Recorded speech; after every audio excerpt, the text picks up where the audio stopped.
This break is brought to you by Netflix. Head on over to netflix.com/GameBreakerTV and stream a whole variety of TV shows and movies right into the comfort of your very own home. And guess what? You'll never have to pay a late fee again. Get on it. It's an amazing service. Netflix.com/GameBreakerTV. Now, the real money auction house for Diablo 3 is set to go live almost maybe soonish, sort of, kind of.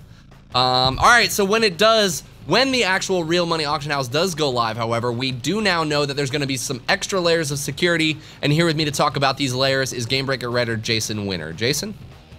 Well, you're going to need an authenticator to put money into your Battle.net balance, whether it's coming from whether that money's coming from the real money auction house or you're just putting money in normally. That's been the case now for a few days. You can still take money out to buy things, but adding the money will require an authenticator. If you haven't checked your account for a few days, like I said, it's been around for a while. It could come as a bit of a shock. You're a little surprised trying to figure out what's going on there, so that's going to be the case. Especially if you're just trying to put in money to pay for your WoW sub, which you can through this new balance account, because that's really the only thing you can do right now, because the actual real money part of the real money auction house isn't real right now. Now, they also came out and said that if you cheat in Diablo 3, you run the risk of being banned permanently. They seem to very much even try and specifically state people that were openly hacking the game. Are they taking such an aggressive stance here because of the real money factor implications? Oh yeah, almost certainly, because I mean, it makes sense. Yeah, if there's real money involved and you're hacking, it's going to have an effect on the economy, a real economy with actual money. So it's a consequence of that sort of thing. It makes sense. Normally if you have like a single player game, you want to make your character Uber by cheating on the files, whatever, no big deal. But with something like this, where it's quote unquote online and there's actual real money involved, you can't just go in and make your crossbow amazing and then sell it for $100 or whatever. But I want to just have an easy way to make money. Why do you have to take that from me? And Blizzard can profit from my hacking skills. All right, so what do you think about this? We now have the authenticator, which is required, and now we run the risk of actually getting our accounts banned if we take the steps to try and cheat and hack the game. Now, are these extra steps at all worth the hassle for security? Yeah, I think so. I mean, especially if you're a Diablo 3 player planning to use the real money auction house. If you're just a WoW player or a D3 player who doesn't want to use this but like the idea of the Battle.net balance and don't want to go to the trouble of setting up an authenticator or anything, I could see it being more of a pain.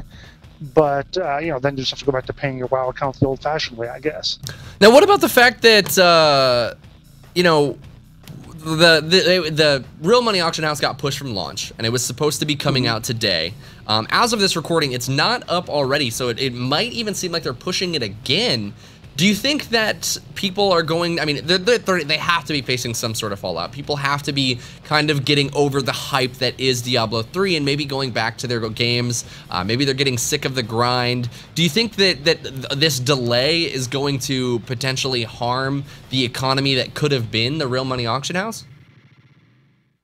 Yeah, I definitely think so. Because I mean, you're going to have the most people in your game right after the launch, and as you said, people are drifting away a little bit. Yeah, I don't think it's not like falling off the map entirely, but the further back they push the real money aspect of this, the fewer people are going to be around to represent the potential market for me, the thrilling entrepreneur who's going to make his fortune selling Diablo 3 items, and the fewer people there are who can do that, the less of a thing this is going to be. So it's definitely going to. It's something they have to really get on. It was supposed to be such a major feature.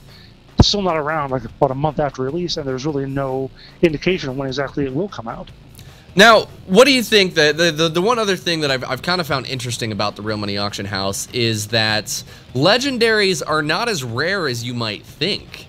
For people who maybe feel like they can sell legendary items for mass amounts of money on the real money auction house, do you think that there's going to be a place, or do you think that legendaries are going to end up being maybe $20 at most?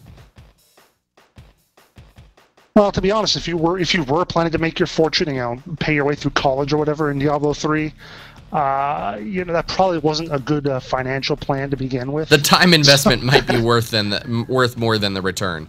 I think you can make more making a minimum wage at McDonald's, probably, in the grand scheme of things. But yeah, I mean, if this was your plan, you're just going to have to live with however rare the rare items were going to be. And yeah, again, you look at it both ways. Yeah, if the legendaries are common enough that you're able to get them, it also means that if they had gone the other way and made them super rare, yeah, you could have sold them for more, but it would have taken longer for you to farm them. So yeah, I mean, what's the trade-off?